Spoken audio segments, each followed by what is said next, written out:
Well, howdy and good afternoon once again. My name is Liz Beneski, and I'm the Executive Director and Chief Success Officer for AmCham Abu Dhabi. Gosh, we have a good hour ahead for you. And I have to tell you, some of your presenters are just seeing the sun go up, while some of us over here are watching a beautiful sunset. But it just shows that we have some great programming coming your way, courtesy of the Women in Business Committee right here at AmCham Abu Dhabi in collaboration with United Parcel Service and the Institute of Management Accountants. I also wish to extend a warm welcome today to our fellow AmChams in Bahrain, Dubai, Kuwait, Oman, Qatar, and Israel. We are working endlessly together for all of you, and we're glad that you have joined us today. A couple of just usual reminders. Just keep that on mute and put all your chat in the chat boxes. We're going to have plenty of time for questions and answers at the end of this event, and we will be recording this. So if you have to step off, you can get this recording, fill out a survey, and enjoy all this information at a later time. Without further ado, I'd like to introduce one of our co-chairs of the Women in Business Committee, the wonderful Veronica Swanson. Sorry, Veronica, great to see you online today. And please, the floor is yours, ma'am. Thank you, Liz, and welcome everyone for attending. I'd like to introduce Hanadi Khalif. Hanadi is the Senior Director of the MIA and India Operations for IMA, where she is responsible for promoting the value of management accounting, IMA's membership, and the Certified Management Accountant program in the region for the last 7 years. She leads the efforts to establish and grow IMA's operations and initiatives that engage key industry stakeholders, including corporates, universities, and local chapters, volunteer leaders. Welcome, Hanadi. The floor is all yours. Thank you very much, Veronica, and welcome to all our attendees. I hope you're all safe and well. We are delighted to be partnering and supporting AmCham Abu Dhabi Women in Business Committee. Like AmCham, IMA echoes the same values. We want to empower women to be leaders in their fields, promote their contribution and participation to the economy, in addition to continuously providing crucial resources to upskill and reskill and stay relevant, especially in these challenging times. And we hope that you are finding these webinar series, this is our second so far, insightful. So stay tuned for the next one. So what is IMA? IMA, the Institute of Management Accountants, is the professional association for accountants and financial professionals in business. We're dedicated to developing, certifying, connecting, and supporting the world's best accountants and financial professionals in business. We're founded in 1919. We're a 100-year-old association. We have a network of 130,000 members worldwide.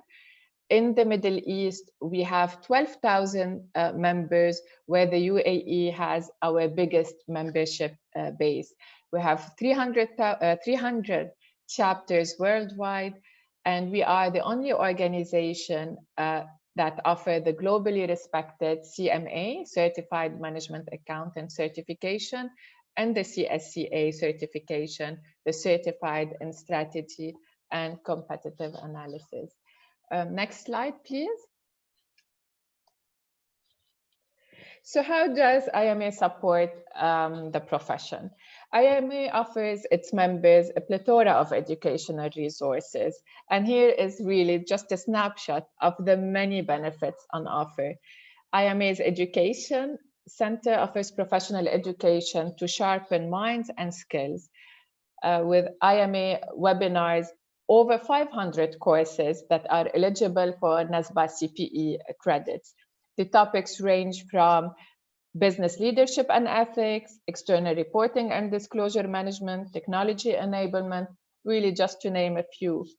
Our career resources, we have developed a tool called the Career Driver, which is a career management tool that assesses and evaluates skill gaps to achieve a desired role by matching against 46 management accounting roles through a personalized development plan. We have also our Ethics Center. We are committed to advocating. And we proud ourselves to be advocating the highest standards of ethical business practices through a variety of resources, such as an IMA Statement of Ethical Professional Practices, our ethics helpline, and thought leadership by our Committee on Ethics that serves to establish ethics as the high priority in the management accounting profession.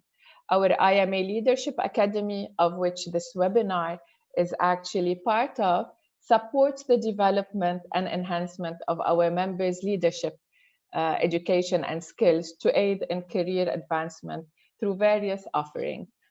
Another very important resource is the IMA Technology and Analytics Center that focuses on key technology and data analytics trends affecting the accounting and finance profession. From online courses, webinars, research, our resources are dedicated to provide relevant and robust portfolio of tools to keep our members up to date with the latest technologies. Research and publications, Strategic Finance is actually our award-winning flagship publication. Every month, our thought-provoking articles offer advice that helps finance professionals perform their jobs more effectively, advance their careers, and so forth. Also, the IMA Research Center allows you to gain access to IMA research on management accounting, best practices, and other relevant topics. I can go on for probably another half an hour, but I will stop here. This is really just a snapshot. I know you are all eager to hear Molly talking about our webinars today. So it is a great pleasure really to introduce and to meet Molly. So Molly is our guest speaker. She'll be delivering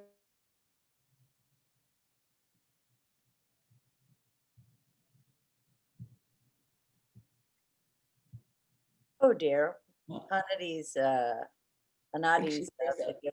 Hanadi, can you test again? We seem to have a poor connection, ma'am. Okay, well, I'm very sorry, Molly, that Hanadi's introduction has gone off, but the amazing Miss Molly Brown, the floor is yours. All right, thank you so much, Liz. I will be happy to introduce myself.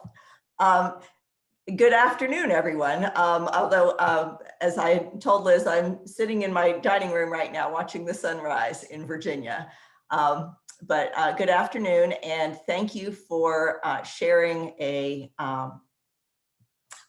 hour with me this afternoon, talking about cultivating a bias-free workplace. I'm really excited to talk about this topic because it's something that I'm actually currently working on with my current employer. I serve as an associate dean in the College of Business at James Madison University in Harrisonburg, Virginia. And I am chairing a faculty search right now and just met with our Chief Diversity Officer. So it is something that is really on the top of my mind right now. As you can see here, I am a CMA with the Institute for Management Accountants, and I highly recommend exploring that path. Becoming a CMA has given me a lot of benefits over the years, even though I'm working in academics, but my teaching area of emphasis is management accounting. So let's go ahead and get started with the program. This webinar is designed to help us increase our awareness of the different factors that generate all kinds of biases in the workplace and how they hurt the workplace. We will also discuss personal and organizational strategies for reducing workplace bias. You should have received a note-taking guide, and this is a tool for taking notes during the webinar and for you to take with you as a reminder of the content. So if you have clicked on the link and brought it up, that is great. I will be referring from time to time to the note-taking guide. So if you have your note-taking guide with you, or if you have it available on your screen, we're going to begin on page 2 of the guide with today's agenda. For those of you who have a Twitter account, you can follow IMA using the handle @IMA_news. This forum allows us to discuss topics of general professional interest, share events and IMA news, connect with our members so that we can continue to develop resources that are relevant to you. If you can access your Twitter account from your smartphone, please post your comments and questions during the webinar using hashtag IMALeader, which also appears on page 2 of your guide. If we have time at the end, I will answer your questions. If we don't get to all of the questions, please continue the conversation on Twitter. Our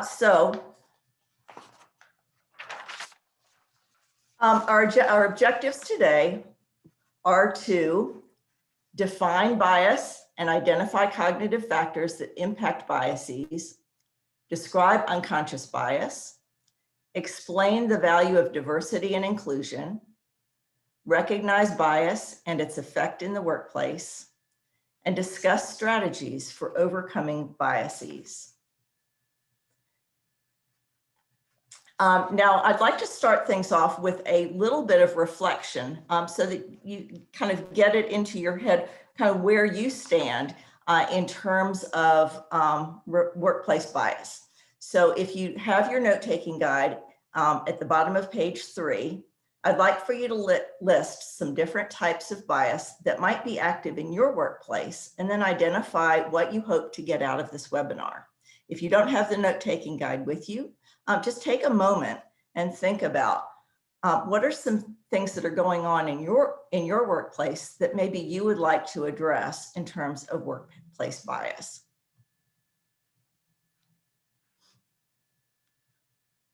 One thing that I am working on in my current position is recruiting a diverse pool of student applicants. And we've had to really become creative with where we're going to advertise for new students. Probably not unlike what a lot of you all look for when looking for new hires. So you have to really be creative with what you're doing.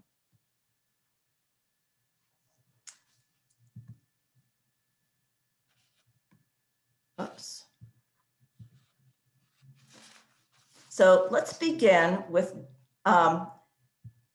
defining the word bias and talking about how our cognitive reasoning and stereotypes impact bias. Here is a definition of bias that we will be working with. Biases are those things that cause the scale to tip to one side or the other before any items are placed on the scales. And here is the definition of stereotype. Stereotypes are the generalizations that reveal an underlying bias. Our individual experiences, background, and environmental conditions all affect our choices, whether we realize it or not. Our tendency to discriminate against a group or type of person may not be intentional, but we can still do something to change it. We really don't want to encourage any stereotypes, but some of these statements probably offend you, while you may tend to agree with others, even if you wouldn't actually say so out loud. Every single one of these biases that influence people every day. All of these statements make our intellectual minds uncomfortable. We have learned to be politically correct and sensitive to stereotypes and even racism. But if we truly question our prejudices and biases, we might see that we've adopted them, even those we would consciously and intellectually argue against. Research suggests that we instinctively categorize people and things using easily observed criteria, such as age, weight, skin color, and gender.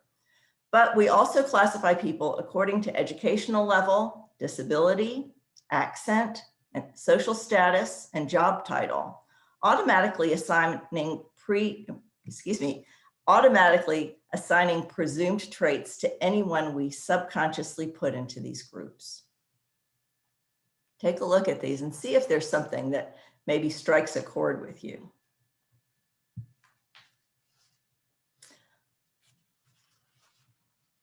Unconscious biases are social stereotypes about certain groups of people that individuals form outside of their own conscious awareness.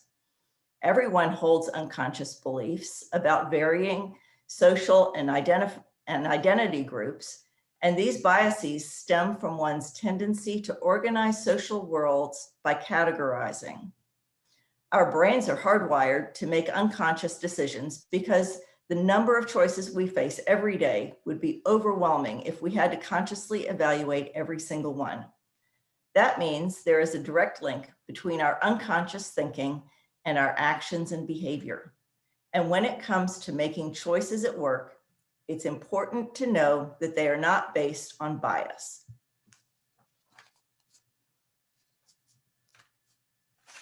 Certain patterns are common with bias, and here are 10 of them. Some of them are very similar, but pulling them apart helps us to see and understand the nuances and helps us prepare to overcome them. So the first one you see here is selective attention. We selectively see some things, but not others, depending upon our point of focus. In 1999, Daniel Simmons and Christopher Chabris created a video containing 6 people, 3 in black shirts and 3 in white shirts. And each set of shirts had a basketball they were passing between each other. The 6 players moved around constantly with the 2 balls bouncing and being thrown around. Viewers were instructed to count the number of times the ball is passed between the players in the white shirts. We see just over 30 seconds of ball passing. At the end, the narrator asks how many passes were counted, and then asks viewers if they noticed the gorilla. About halfway through the action, a man in a gorilla suit walks into the middle of the players, pauses, beats his chest, and then walks out. The amazing thing is that most people did not notice the gorilla. They were so busy counting the passes between the white shirts that they didn't notice anything else. If you'd like, search for selective attention test on YouTube to see the video. But now that you know what's coming, you will probably notice the gorilla. But it might be a fun thing to do with your coworkers. This is a classic selective attention example. When you focus on one particular thing, you can overlook some amazing things. If we're unable or unwilling to take in information that falls outside our immediate focus, we may take incomplete or wrong actions. Second, you see here is diagnosis bias. This is the curse of first impressions, where we label people, ideas, or things based on our initial opinions. It causes us to assume that we have enough information and the right information when we do not. We do this unconsciously and without question. It causes us to make decisions based on insufficient information and to acquire false knowledge that may prevent us from changing harmful behaviors and beliefs. I have an example of this from my early career. I spent several years in retail, and I noticed that my tendency was to judge customers that walked into the store based on how they were dressed or what they looked like, and perhaps suspecting them of shoplifting or something like that. And I found very quickly that looking at a customer in that way was very harmful to my customer service, and I was wrong most of the time. Third, you see pattern recognition. This is the tendency to sort and identify information based on poor experience or habit.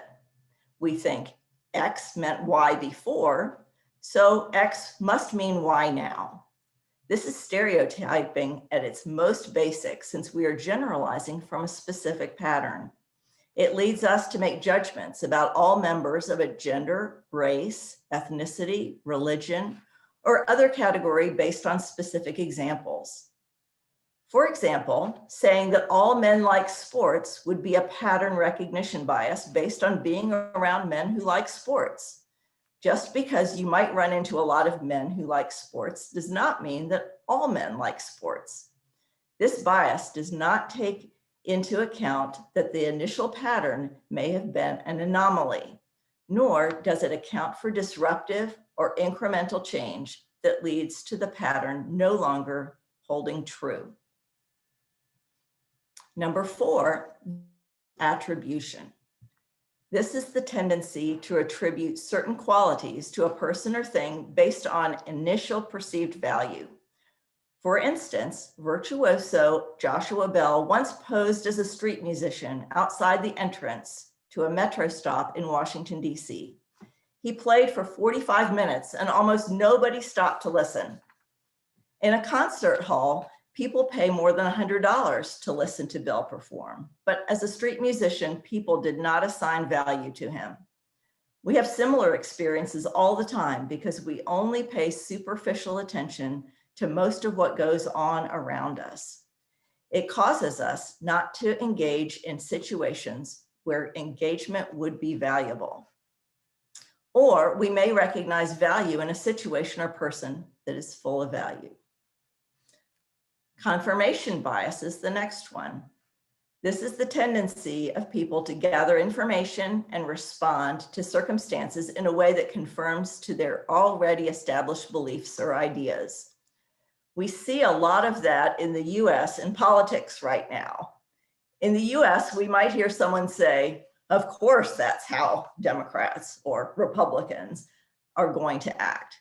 Confirmation bias gets in the way of seeing and understanding different perspectives, insights, and even hard factual data that could produce better, more effective, or more elegant outcomes. Even if our established beliefs or ideas are not technically wrong, confirmation bias gets in the way of better outcomes. 6 is priming. This is the tendency to respond to something based on expectations created by a previous experience or association. An example of this is people who decide not to fly after a major plane crash. A more subtle example is when someone is more critical of people interviewing for a job on a rainy day versus when it's a sunny day. This bias has a positive outcome as well, such as when we are inspired to higher performance after receiving a compliment or watching someone else's extraordinary performance. But on the other hand, priming can prompt mindless actions and reactions that cause failures to understand. 7 is commitment confirmation. This is the tendency to remain attached to a particular point of view, even when it may be obviously wrong, especially when it provides a way to avoid embarrassment, appear right, or allow us to glorify ourselves.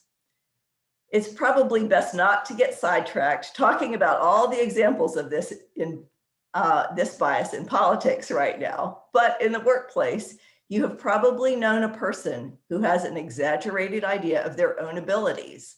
This pattern closes us off from learning and change, even when it is abundantly clear that they are necessary. And this is one that I constantly have to check myself on. Am I so certain that I am right that I'm not willing to listen to other ideas? Number 8, stereotype threat. This is a sort of internal bias whereby we harm ourselves and our performance by unconsciously accepted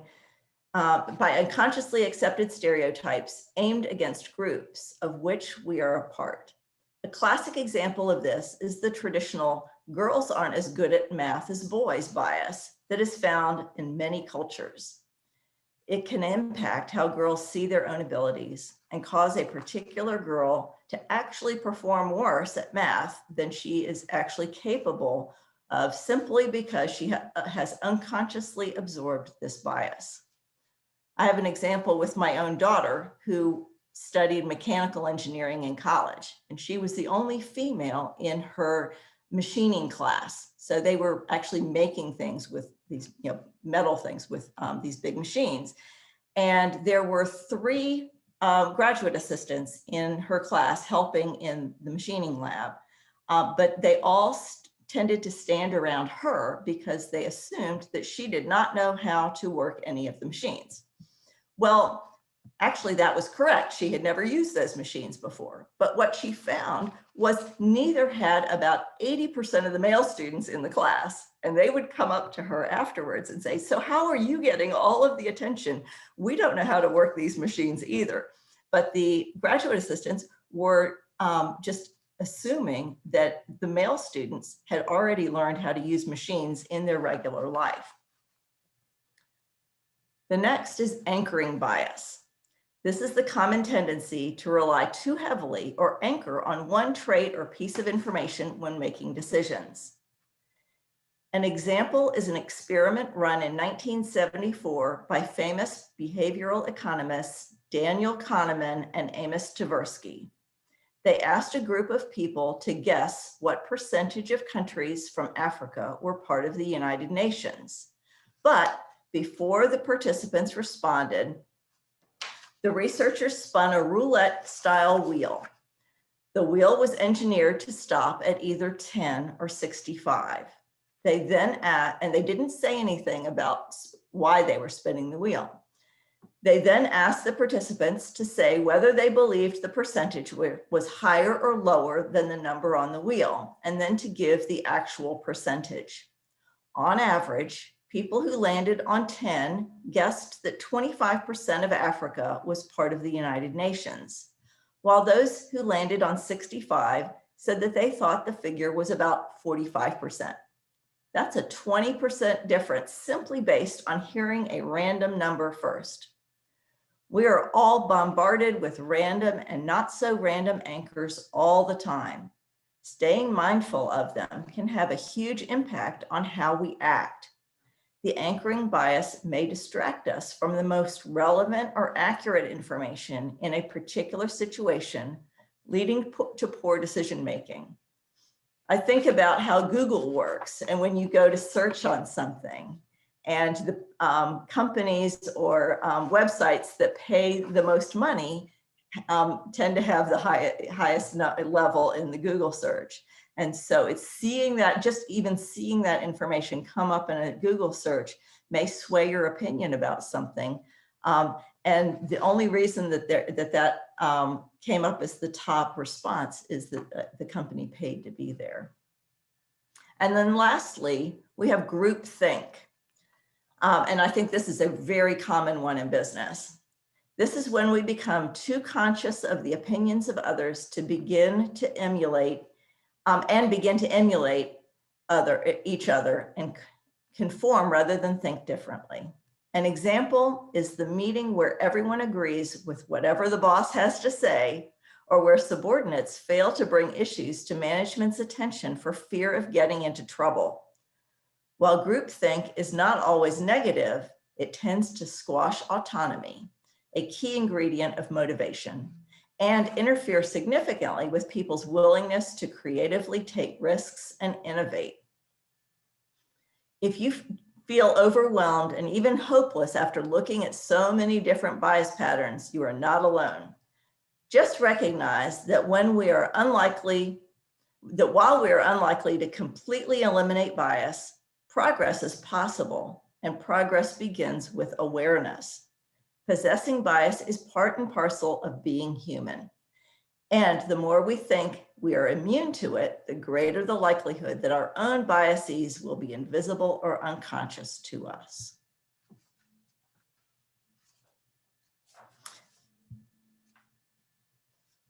Now that we have a basis for understanding what bias is and some common bias patterns, let's see how bias impacts the workplace. Here are some examples of how unconscious bias shows up in the workplace. In a 2004 study, researchers randomly assigned traditionally European and African American names to identical resumes. They discovered that it took 50% more applications from the group with African American names, such as Tamika, Aisha, Rashid, and Tyrone, to get callback than it did for the group with more European names, such as Brendan, Greg, Emily, and Anne. Here's another example where unconscious bias is manifested in a non-malicious way. In 2012, when U2 launched its first app for the Apple iOS system, 5% to 10% of the videos appeared upside down because the engineers had unconsciously optimized the app for right-handed users. And speaking as a left-handed person, I see unconscious bias towards right-handed people all the time. And one more example. Google has long celebrated the birthdays of famous leaders and innovators on its homepage with signature doodles. In 2014, a blogger pointed out that 77% of the previous year's doodles were for men. The doodle team, split in gender, was shocked by the breakdown and then began tracking the diversity of their commemorations to avoid their unconscious bias. Here's some common traps or ways that unconscious bias can quietly and unknowingly create unintended exclusion in everyday business. In the spirit of, in the spirit of becoming conscious of the biases we hold and where they show up in the workplace, let's pause a moment and answer the two questions in your guide on page 6. Again, if you don't have your note-taking guide, just take a moment and think about that. Think about where some of these conscious and unconscious biases appear.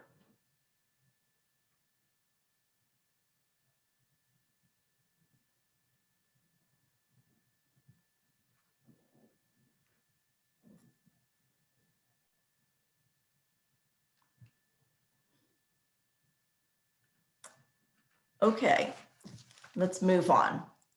According to Google's unconscious bias training, 4 things in the workplace commonly trigger unconscious bias. The first is task. We associate certain jobs with a certain type of person. Do you have any preconceived ideas about programmers, IT technical support, trainers, custodians, or other roles? How often do you have to deal with stereotypes about accountants, if you are one? Group belonging. When looking at a group, we're likely to have biases against outliers. This can be a new person who hasn't learned the norms of behavior for the group, the person who always disagrees, or anyone who does not conform to group norms. We have to really think about that. In my workplace, I know when we are interviewing people for new hires, that we don't think, oh, this person would fit in to our organization. Tending to look for somebody who will fit in really makes us biased towards people who think differently than us. And it's valuable to the organization if we do bring in people that think differently. Lack of clarity. When information is lacking, our brains use unconscious bias to fill in the gaps. When someone responds to your inquiry with abruptness, do you automatically think this person is upset or rude rather than they must be in a hurry? I think about that when someone doesn't immediately respond to a text message. All kinds of things go through my head. It's like, oh, what, did I say something wrong? Why are they not responding right away when they may just not have their phone with them? And then lastly, emotion. Heightened emotional states keep the conscious mind distracted. When we are stressed, such as hurrying to meet a critical deadline, we are more likely to overlook things that don't contribute to that goal and even make more errors or leave things out.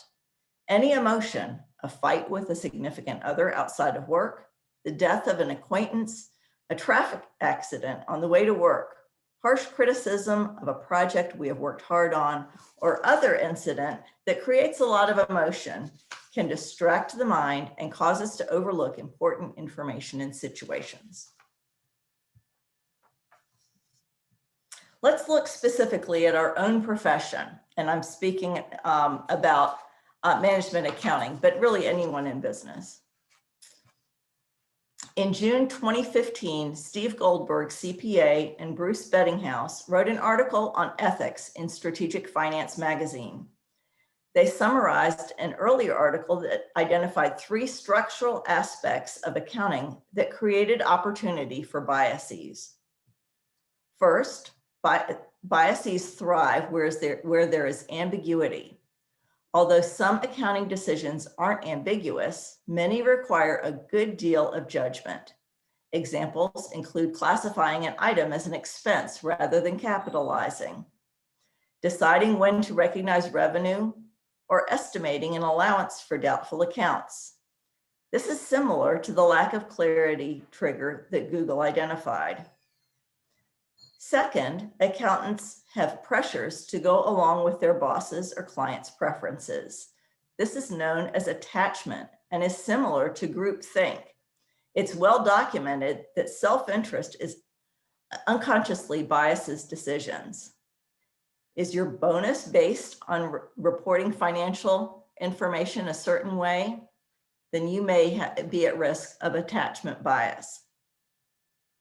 Finally, research affirms that judgments become even more biased when people endorse others' similarly biased judgments. This is known as approval.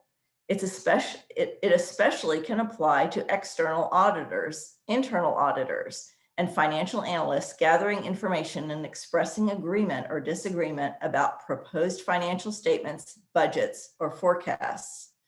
When I worked as an auditor early in my career, I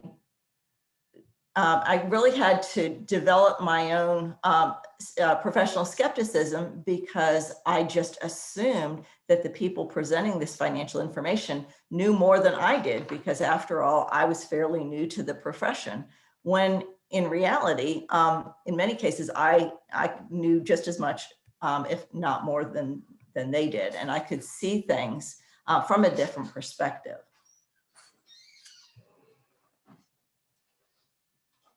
Simply put, people are the most important asset of any company. For companies to succeed in the global marketplace, they must make the most of the full range of talents and skills of their people. Companies must attract and retain the right skills, the best minds, and all the required resources, and that means diversity.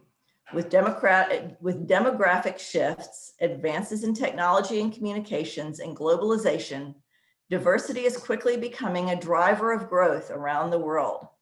Maximizing the potential of a diverse workforce isn't only a social imperative, but also a competitive advantage. From a business vantage point, serving the market requires employing the market. Let's first be clear on the definitions of these terms.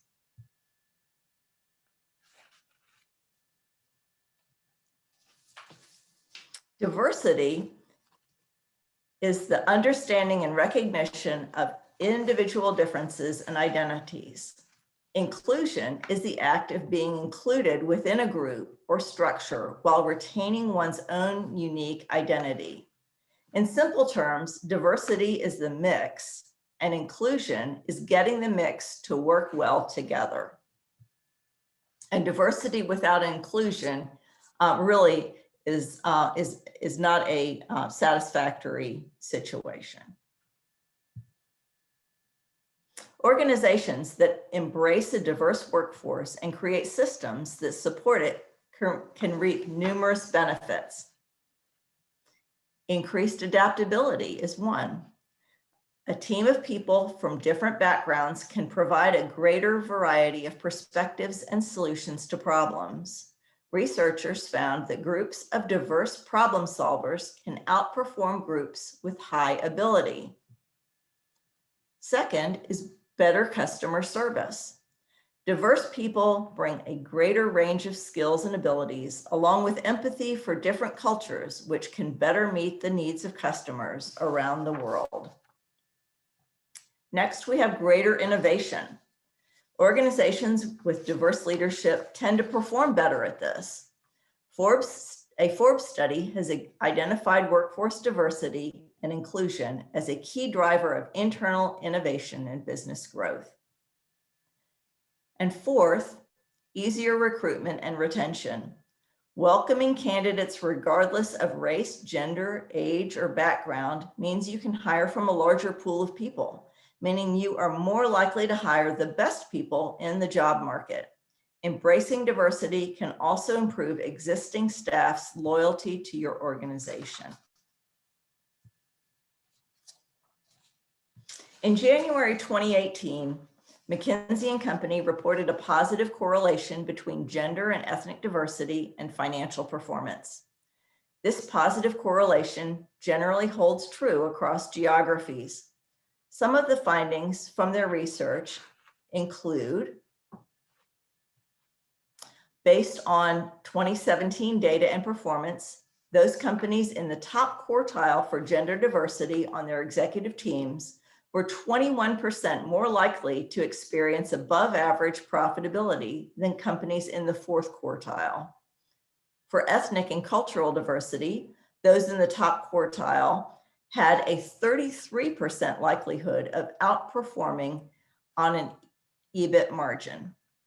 Top quartile companies on executive level gender diversity worldwide had a 21% likelihood of outperforming their fourth quartile industry peers on EBIT margin, and also had a 27% likelihood of outperforming on longer term value creation. Despite these positive correlations, more progress is needed. For example, even in the top quartile companies, women executives are more likely to occupy staff roles than line roles. And in the United Kingdom, it may appear that the executive teams seem closer to achieving a fair share when it comes to ethnic minority representation on their executive teams, but a closer examination of the data reveals that a large proportion of companies have no ethnic minorities on their executive teams, while a handful of companies have particularly international executive teams. Can you imagine how good financial performance might be when true gender, ethnic, and cultural diversity are achieved?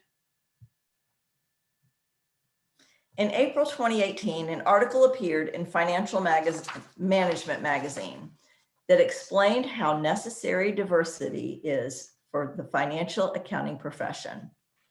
The author, Shilpa Pai Mizar, pointed out that finance leaders are starting to hire from diverse areas such as history, hotel management, and engineering. Leaders are screening not on finance degrees, but on diversity of language, culture, background, and thought. This leads to hiring more innovators and analysts who are better read, more educated, open-minded, able to deal with different sorts of people, and who have a wider set of capabilities. The goal is to have digitally agile and well-rounded teams for the future. I think back several years ago when one of my accounting majors at James Madison University came to me and asked if I thought it was completely crazy that he was considering adding a minor in art history. He had taken an art history class and found it just fascinating. And he said, now, are the accounting firms going to be upset with me that I didn't take more business classes in place of these art history classes? And I said, absolutely not. I said, what that is going to show is that you have some intellectual curiosity and you have interests outside of just accounting. And sure enough, he really stood out to employers in the job market. They all wanted to know where this art history guy was coming from. So I always encourage my students to take classes that are outside of their very narrow business focus. In 2016, a Deloitte Insights report about inclusive leadership identified 4 megatrends that are reshaping the environment and influencing business priorities. The first one you see here is diversity of markets. Demand is shifting to emerging markets. With their growing middle class, these new markets represent the single biggest growth opportunity in the portfolio of many companies around the world. And I'm sure that I don't have to be the one to tell you all that. Second is diversity of customers.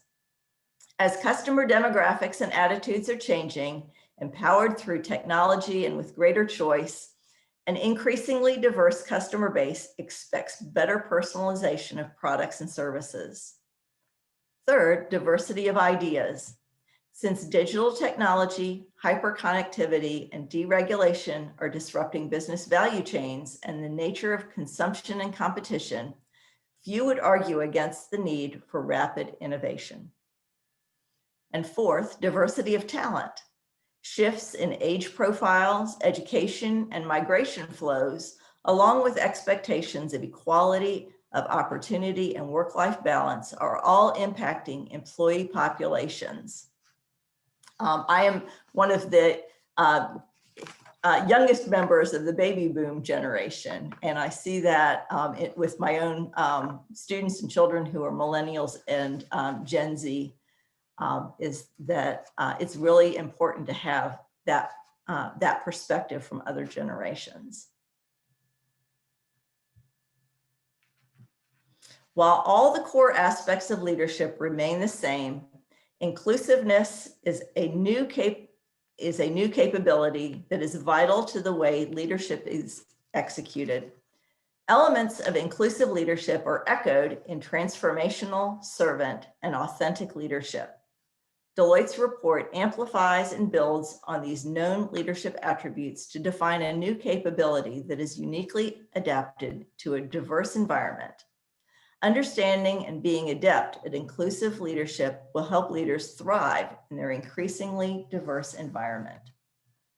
The 6 attributes of leaders who display the ability to not only embrace individual differences, but to potentially leverage them for competitive advantage are as follows. Commitment. Commitment to diversity because staying on course is hard. Highly inclusive leaders are committed to diversity and inclusion because these objectives align with their personal values and because they believe in the business case. Courage. Courage to speak up because talking about imperfections involves risk-taking. Highly inclusive leaders speak up and challenge the status quo and are humble about their strengths and weaknesses. Cognizance. Cognizance of bias because bias is a leader's Achilles heel. Highly inclusive leaders are mindful of personal and organizational blind spots and self-regulate to ensure fair play. It's so important to constantly ask yourself whether, and check yourself for bias, because it's going to seep out even in the best, the best intended people. Curiosity, because different ideas and experiences enable growth. Highly inclusive leaders have an open mindset and a desire to understand how others view and experience the world, and a tolerance for ambiguity. Cultural intelligence, because not everyone sees the world through the same cultural lens. Highly inclusive leaders are confident and effective in cross-cultural interactions. Collaboration, because a diverse thinking team is greater than the sum of its parts.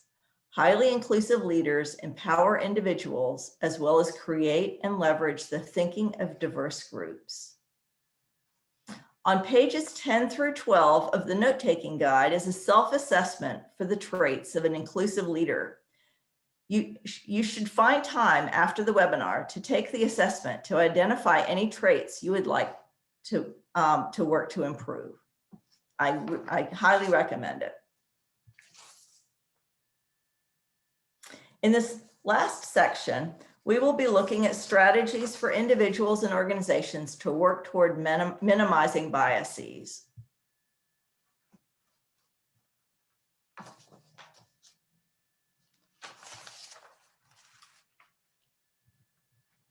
What can you do yourself to at least reduce your biases, unconscious or conscious? Here are a few strategies. Reflect. Think through how the biases you become aware of might have been formed and if there is any sound logic or reason to them. Confront. Consider why you might be holding on to a bias. Engage. One of the best ways to eliminate a bias is to prove it wrong through personal experience and engagement. A few years ago, we held a Women in Leadership conference at our university for students. And not surprisingly, about 95% of the students that signed up for that conference were female. But I really respected the 2 or 3 male students that came to this all-day seminar, because it showed that they had a willingness to engage and find out women's perspectives on things. And I think about those gentlemen all the time. Commit to experiencing individuals, not groups. Invite someone from a different group out to lunch. Talk with them one-on-one. Maintain. Keep making connections with individuals. Explore. Use empathy to put yourself in the shoes of those who might be impacted by your biases and seek to understand their viewpoint. And lastly, discuss. Talk about your experience with bias and with overcoming biases. Encourage others to talk about their experiences. And a few other strategies specifically for the workplace. Declare your intentions about valuing a diverse workforce. Saying words out loud or writing them down sends a clear message to everyone you work with, as well as your own subconscious. We write a diversity statement into every single job description at our university to show that we value that in every individual and to make clear what our policy is at the university. Remember, exposure to negative stereotypes can reinforce their influence on your behavior, even if you don't consciously agree with them. So consider providing positive images in the workplace. For example, using posters, newsletters, reports, videos, and podcasts.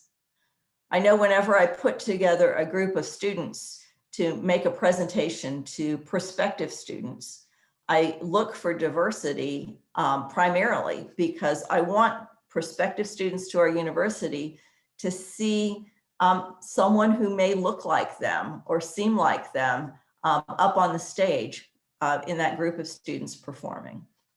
And I think that that's so important. Surround yourself with positive words and images about people you might have stereotypical thoughts about to help eliminate negative biases. For example, if you're interviewing someone who has just moved from India and you're worried about her language skills, look at positive images of people from India and read their success stories so you won't subconsciously assume she's not capable of doing the job. Use language that is clear and non-biased, such as he or she, instead of always using he in internal documents, job descriptions, and other management practices. Better yet, use they. Also, managers often subconsciously use positive language for preferred team members or groups. Lack of clarity can cause confusion and create openings for bias to emerge. Organizations can also take a number of actions to avoid the previously mentioned traps and start reducing bias. And I am seeing that I am starting to run out of time. That's okay. This is written to be an hour and 15-minute long presentation, and I know that we are wrapping up. So I'm going to just go over this last slide, and then I'm going to open things up for some questions and answers. Organizations can also take a number of actions to avoid the previously mentioned traps and start reducing bias. In recruitment, developing a recruitment strategy that promotes workplace diversity is an effective way to improve attitudes about employees who represent different races and cultures.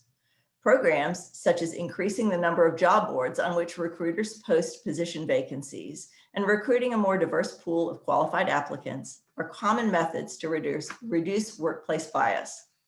In training, many countries' laws strongly recommend that employers providing training to employees about unfair employment practices and laws that prohibit discrimination and harassment in the workplace. In companies where racism and discrimination are already causing problems among the workforce, this training should be mandatory. Employees must understand that racism and discrimination are unlawful actions for which there are serious consequences. Developing a written company policy is another effective program that reduces racism and discrimination. Enforcing a zero tolerance workplace rule is the best way to minimize the incidence of racism and discrimination. Where we are. Okay, so I think we are running out of time. So I did not, let's see, do we have any questions that I can answer real quickly? So Molly, we don't see anything on the chat box, but I must say it's very thought-provoking and even gave me a few moments of awareness that were great reminders. If anyone has a question, you know what, just raise your hand. There's under the reactions there, or just unmute yourself and ask a question. Feel free. There was a lot of good info here today. Great. And I'll kind of put in a plug for the longer format webinar. Sometime in 2021, I'm going to be hosting the hour and 15-minute long webinar for the IMA Leadership Academy. So maybe this is a little teaser for those of you who are not already IMA members to join, because there are lots of free IMA Leadership Academy webinars available. So that will be coming up sometime in 2021. Excellent. Well, I don't see any questions, but Molly, I have a question for you here, something that applies to our challenges of living. I keep forgetting I put that on the thing.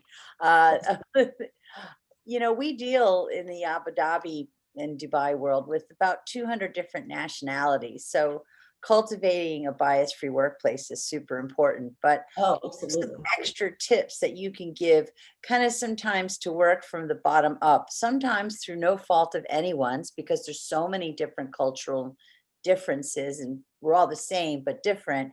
Right. How can we encourage to reduce organizational bias from the bottom up? Maybe we're not the CEO, but we identify this bias. What are some tips you could share?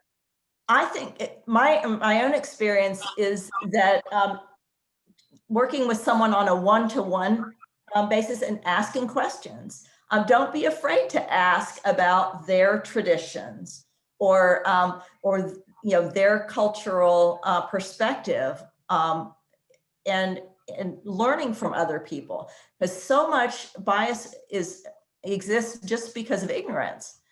So, you know, if there's someone who is from a different culture than you that you're working with, arrange to go, you know, and of course now so much of it's virtual, but arrange for, you know, to go have coffee or to have a Zoom meeting with them and just talk about your lives and learn about other people, because understanding what individuals are like will go a long way to eliminate those kind of preconceived notions that we have about people from certain countries.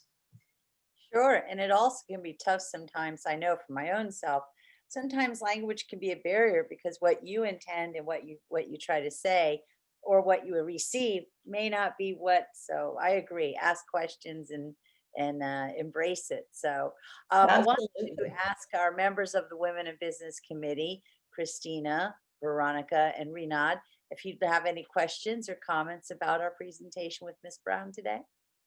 Just unmute yourselves.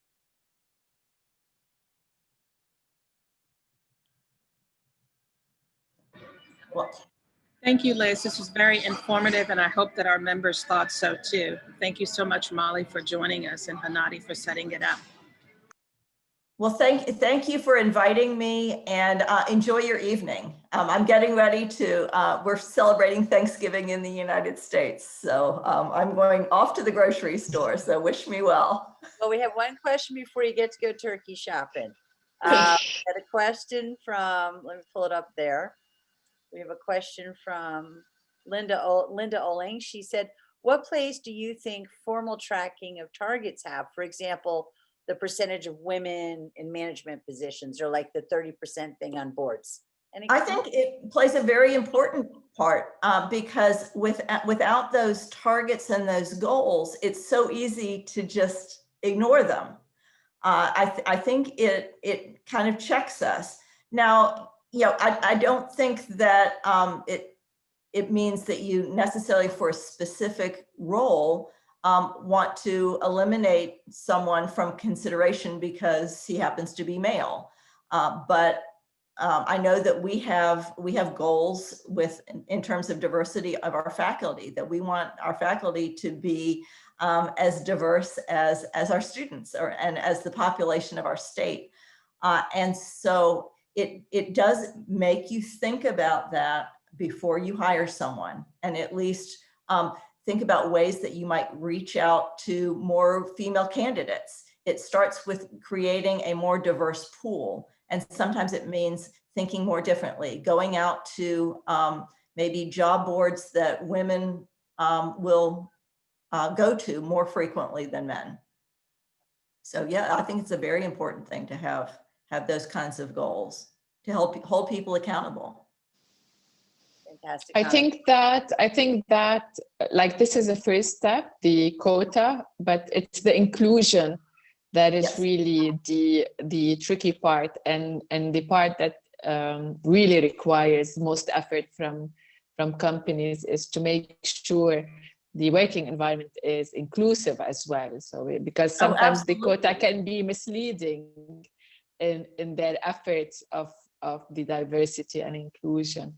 Right. Well, you don't want someone who's coming in as a new hire who is a woman or a person of a certain ethnic minority to come in and face the judgment of their colleagues as, well, you were hired because you're a woman, or you were hired because you're a member of this particular ethnicity. And so that's where it's really important to work with your colleagues and make sure that that you're not reinforcing those kinds of attitudes. The diversity is one thing, the inclusion is another one.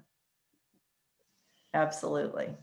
Well, we're still making strides, and it's 2020, but at least we're not Bernie Bush on the streets anymore. Yes. So I don't know if any of you all saw in the news from the United States that Janet Yellen was just announced that she is being put up as Treasury Secretary. So that's a big win for women in the United States. I think we're on the edge of a lot of big wins, and fortunately here in the United Arab Emirates, we have gender equality, gender inclusion, and we have cultural tolerance. We had the year of tolerance last year. So what's happening in the US and what's happening in the UAE are beautifully aligned. So I'm very cognizant of everyone's time. I want to extend my gratitude to Renad, Christina, and Veronica, who lead our Women in Business Committee. Ladies and gentlemen, all are welcome. And just because it says Women in Business doesn't mean we don't mean business. So if you have an interest to join Women in Business, just drop us a line. we'll get you involved. We have some gentlemen on the event today. Hannity, thank you for your incredible support of women in business and AmCham as always. And for Brittany Thank you. Molly, she got up with the crack of dawn 2 days before Thanksgiving. Go girl. I hope you find toilet paper back home. We also have some people who are visiting from the States, like Kathleen. And so really from the bottom of my heart, thank you everyone. Have a safe, healthy, happy, thankful Thanksgiving, and stay tuned. More great stuff coming from the Women in Business Group at AmCham Abu Dhabi. Big thanks to IMA. Have a great one. This concludes the program. Take care, everyone. Thank you. Bye-bye. Bye-bye.